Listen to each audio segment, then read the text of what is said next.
Okay, hey guys, welcome to another White Forest video.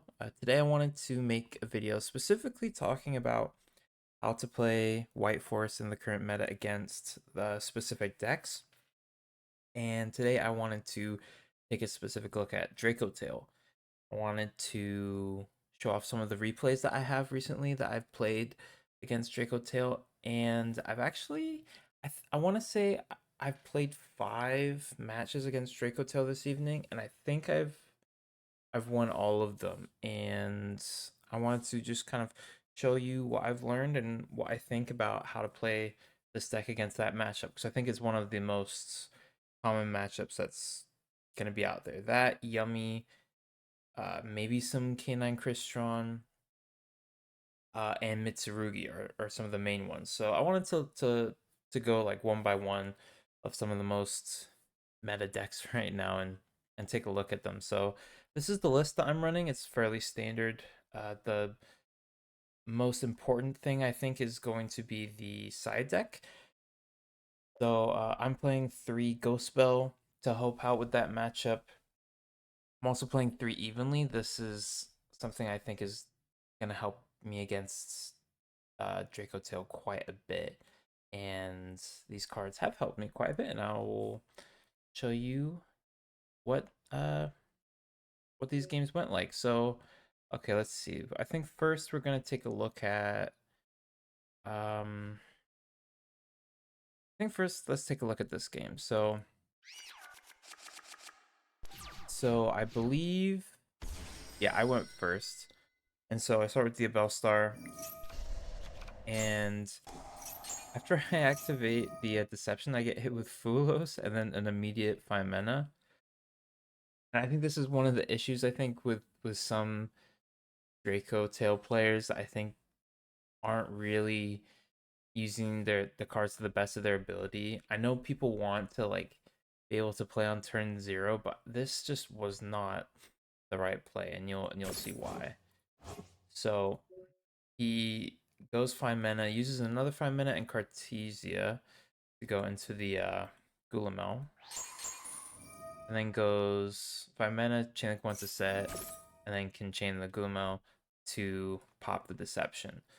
Um, that's not great in my opinion, because now you have just one card, and it's your follow up is out in the open for me to mess with. And I don't know, you've used up a lot of your resources. You have one card in hand, and as you're gonna see,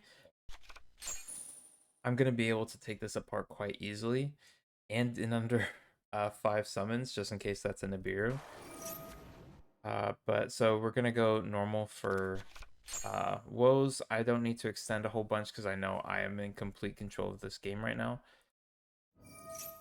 I'm going to summon the Diabell, the White Witch, reset the woes, then go into the Diabell play. Add Philia search. Oh, sorry, I thrust for talents first just to get rid of, yeah, the Jokel in his hand. And then I go Philia, search the Vengeance. I can summon the Vengeance. This is the 4th summon, so even if I wasn't able to do that, this would be like safe from the Nibiru.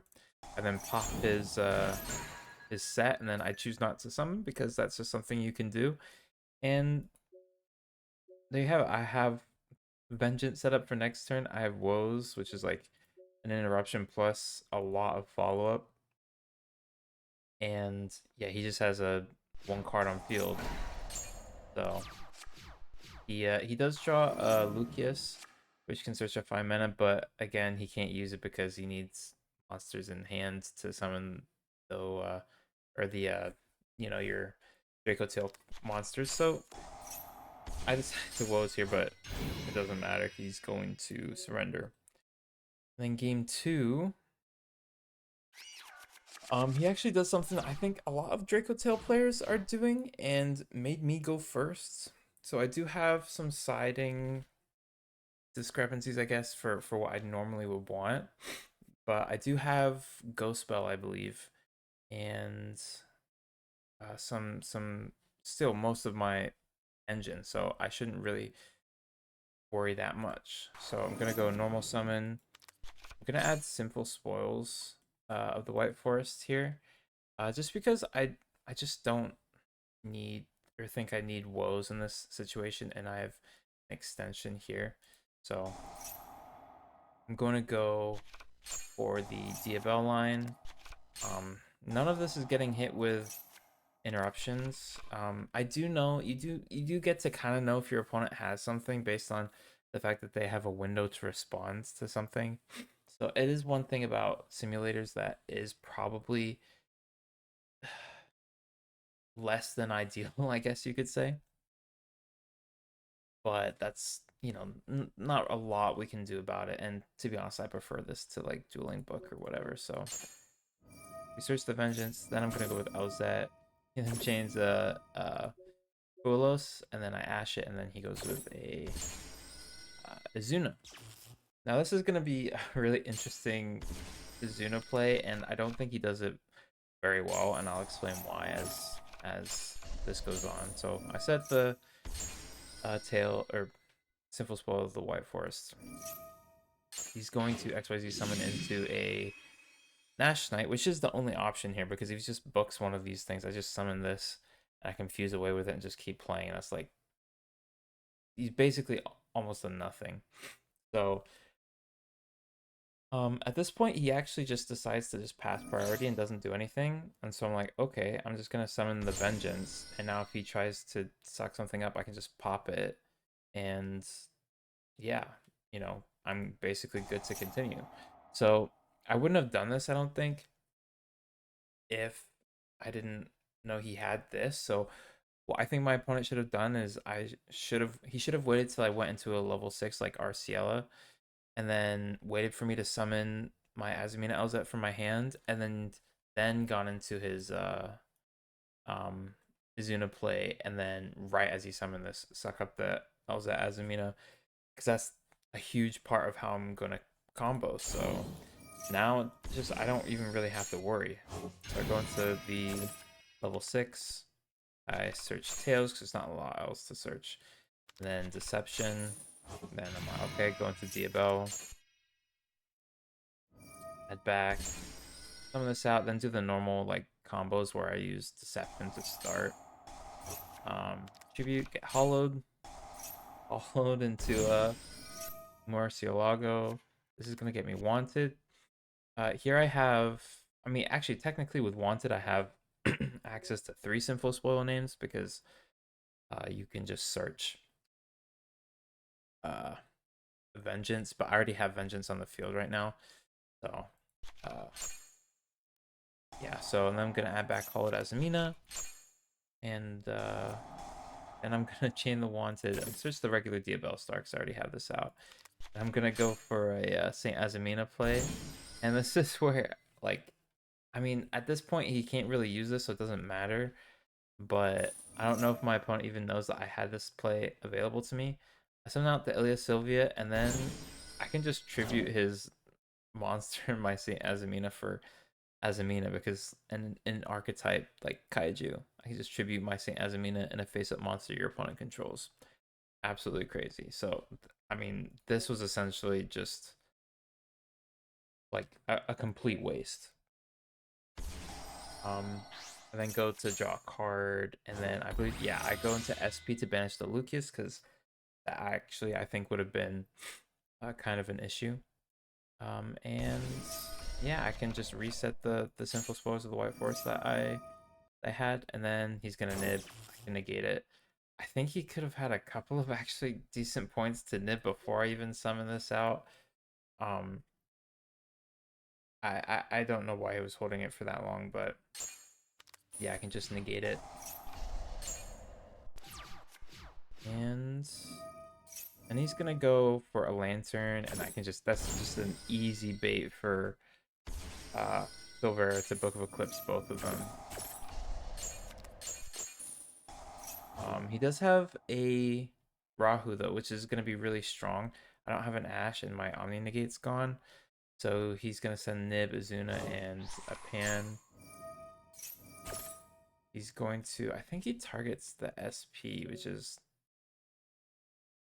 like not really. I mean, there isn't really a great target, but I mean, He's not gonna get rid of it, but he's gonna get rid of like he's gonna force me to use up the interruption. So I chain it and then I decide to pop something. Just because he can pop something with Pan. And he's gonna pop the Poplar, which is okay. He sets the Hetsu, and I have a Guardian Chimera play here. So I'm gonna be a-okay. I can just pop both cards. And he has a Zuna, but his Lupus is banished, so that's just gonna be it. I think my another match. This is a slightly older list, but I think the only difference is that Foolish Burial Goods is at 3 in this version and not at 2 in the one I'm playing right now, but essentially the same deck otherwise. He's gonna go for a Malulu play into Arthalion. And it's just gonna be a lot of just normal stuff. And also here, I think I make a mistake. I think this is where I would want a Rahu. I was playing this before I really understood exactly how to play against this. I think I would have much preferred to Ash this, and instead I decided to Ash the Ketsu, which I think is like almost completely useless. I mean, I don't know if he had access to Fine Mana, and that's what I was thinking I was trying to do, but yeah. Then this guy's also playing Dark Hand Evaporation Dragon with basically a package to make this card, which this is going to be probably the biggest issue for the White Forest deck against Dracotail, because if your opponent knows how to summon this at the right point, they can really cut us off from a lot of stuff, because it basically negates all our spellcasters or stops them from activating. Or well, special summon, so doesn't include Sylvie, but Arciela, Silvera, Diabell Star, um, you know, those are some pretty important pieces for our deck, especially to get going. So, yeah, it's gonna be something to look out for. But they hard make it on their first turn. And they summon out Arthalion, and I'm like, okay. Start with Foolish Burial Goods. They just shotgun this, which I don't think was necessarily the best idea. I get Vengeance. I summoned the Bellstar by sending this. I couldn't activate the effect, but gonna search for Diabells. We can send the Thrust, then use the effect to go into our normal Diabell play, although we don't need to actually use the search. Then we get this out, and you know, he has no other interruptions because he can't even use this. So also Diabell Star Vengeance is a fiend, so he's not under this lock. Gonna pop Secretarian Dragon, send out Silvera, book everything, and then just clear his board. Pretty good. And I don't decide not to summon from the extra deck, because then he can just bring back his monsters. Because if I linked into SP and got rid of like the trap or one of these, like he would just chain it. So it's no point. And right now I still have Vengeance place, so he starts out with a mag effect with Malulu. I think he uses the effect. I chain to it. He can't resolve it. He then goes effects to draw 2. And then this is one of the other options that you have with the deck, Jurishin. You can make it with the Poplar and Diabell Star, or a Sylvian Diabell Star on your own turn if you really want. And so he summons this. He decides to trigger the Arthalion. I'm like, okay, I'll let that resolve. Summon back Diabell Star and then just wipe his board. And I'm like, okay, game over. Then game 2. We draw a pretty nutty hand. they're gonna do like the normal Dracotail stuff, adding back these cards, setting Ketsu or Ketsu Raku. I always get confused with those two. That's the flame. That's another search. That's back 5 mana. Pretty standard. Now this guy ended up only with the one trap, but it's not gonna be that big of a deal. I go to force the battle phase, and he instantly goes with a 5 mana, and he also just so happens to have King of the Swamp, which allows him to go into Dragoon. I go evenly and droplet. Crazy combo. Yeah, gets a card out of his hand for the discard, and then force him to do all this stuff. Keeps the Gulamel, the best normal summon in the deck, and he just quits. Now, the last one I wanted to show is the most recent one. And this one actually went to a game 3. And it starts pretty poorly. I win the die roll, go first. I'm stuck with this hand. And there's not a lot I can do. In fact, there's nothing I can do, so I set 2 and pass. And then my opponent activates Case for K9. I'm like, oh dear. This is not going to be good because I have an Ash, and that's just going to help them play. And so there's not a lot I can do. And then they normal summon the Lucius, and I realize they're on Draco Tail K9. And at this point, I kind of realize that there's not a lot I can do. They also have the 5 mana, which I think at this point means that there's almost certainly nothing I can do. I do Black Goat last for Arthalion, so you know it's kind of a little bit of their interaction, but they can just set everything that they need. I have nothing. We go game 2. Excuse me. Game 2. A very weird hand, but yeah, nonetheless still playable. Now this is something that was very unfortunate. I don't know if they just assumed that if I had Black Goat last in my deck that I'm playing White Forest. But I go LZ pitch this to summon, do the Search of Curse, and then get hit with a Droll. I don't know why Droll is in their deck. If they made that read off of the Black Goat laughs alone, you know, congrats, I guess. But that was really unfortunate. But that's a really good Droll too, because it's like it gets the one search and then it just is kind of like a complete cutoff for the other search. Really devastating. So I'm like, okay, all I can do is just set 1 and pass. But I'm also not that worried about this because this is more or less a turn skip for our opponent. He goes Fulos. I guess he wonders if I have a Woes or something. He goes Lucius, search 5 mana. I'm like, okay, great. I'm liking where this is going. And then he goes 5 mana effect. If you went like one of the spells or the Ketsu or the Rahu first, he could have chained. He wouldn't have got the effects, but he would have been able to like get the effects from the grave, which would have been really annoying, and it would have set up a lot more of his stuff. But he goes 5 mana first, and I was just like, okay, that's great. I just chained. Yeah, there's nothing he can do. Pass his turn. I have a stacked hand for comboing.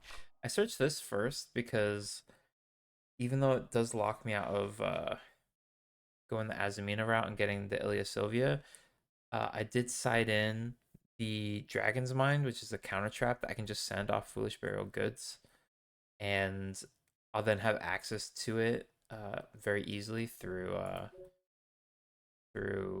Diabells. But also, even if he had another Droll here, just send Diabell Star Vengeance. Summon Diabell Star Vengeance by banishing the field spell and the curse. Pop this summon, and that's game anyways. But so I send Dragon's Mind. Normal summon Sylvie. Guess I'm just baiting out interaction here if they have any. Send this. I set the trap, then summon out Diabell Star Vengeance. And then go battle phase, pop it, summon, do an unnecessary search, reset tails, and then attack per game. So we do get one back in game 2, and then game 3, we open up a hand that's not ideal, and he starts with ace. So this is really unfortunate because my two forms of interaction are both hand traps, and that's gonna make my opponent's board even better if I let him get advantage. So my thought process is if he gets a or if he gets enough canine stuff to actually play with his canines, these are gonna become useless and also help him. So I'm just like at this point I'm not liking my chances, and I just think I just gotta cut him off from as many resources as possible. Then he decides to normal the Malulu and then goes for the effect and then gets rid of a Jokul. So I think he had a Jokul and nothing else. Although it is still possible with these effects to, like, if he set like a Ketu, he could just search 5 mana and then um, add this back. But he decides to add back. Oh no, he does add back the Jokul. And he goes Rahu. He decides to use the Jokul. I feel like in this situation I would have gone Rahu, search 5 mana, and then use Jokul and 5 mana to just combo off, and you'd have so much more from your canine stuff. But yeah, so Lucia sets they decide to go with the horn. But they also set another card. I don't remember off the top of my head right now what it was, but I draw Foolish Burial Goods. I decided to start with this because I know that I can just negate the what's it called? The flame if he has it. And then I go LZ, pitch curse again, and get all the searches. Then I'm gonna go for this, and he does do the flame. This is where I negate this. Sometimes you can like do the ghost spell on the second trap, which stops them from shuffling back the first trap, which kind of cuts them off from their grind game. So it just leaves both of their traps in the graveyard for the rest of the game, which is nice. But in this case, I feel like stopping the spell negate is far more important. And I can just summon all my stuff in defense, so his attack position bounces is not that threatening. I get Diabelle's the White Witch. Normal summon Sylvie. I search Sinful Spoils here because I could just resummon anything he bounces now. Go into Arciela, search Azminelzet, then I just keep comboing. I decide to summon this in attack now because I feel like I have enough advantage that I can just get away with it. I add back the curse, search the wanted. I don't think I had the stuff in my deck to go or to really do much with that Foolish Burial Goods, but the wanted. Here I go into Snake Eyes Vengeance Dragon because I wanted to kind of force the trap, because this can just allow him to survive just a bit longer. And so I put this in defense, and I'm like, okay, I'm going to use the effect to put this as a spell and trap. And I was expecting him to go effect to bounce, and then chain effect, target this to pop it, so that he get a lot of his, like, resources back and get rid of my monster. But he just lets it go. So I'm like, okay, that's fine. Then summon Diabelle's White Witch, reset. They decide to bounce this. I don't think that was the best time to do it. But then we can just go Diabelle Star, set Deception. I think it's been so long. I feel like I'm pretty sure we're under Dark Lock right now. So yeah, summon out Vengeance. Take the attack boost. Go battle phase. Snake Eyes Vengeance Dragon can just pop it to thing, and then Vengeance can just pop his spell. summon out a monster, and that's 3K, 3K, 25K, so or 2500. So that's the game. And so yeah, I think just a couple things to to take away from the Draco Tail matchup. I think first of all, I think having ghost spells on the side is like really important, especially for a deck that's going to be pretty highly represented, in my opinion. Um, maybe just maybe slightly more than Yummy, although I think with the new support, I think Yummy might be probably the best deck still. We'll have to wait and see, but yeah, and then the Evenlies go or work really well. And yeah, I think that the deck just plays really well into it, and knowing how to just play around their traps and their interactions.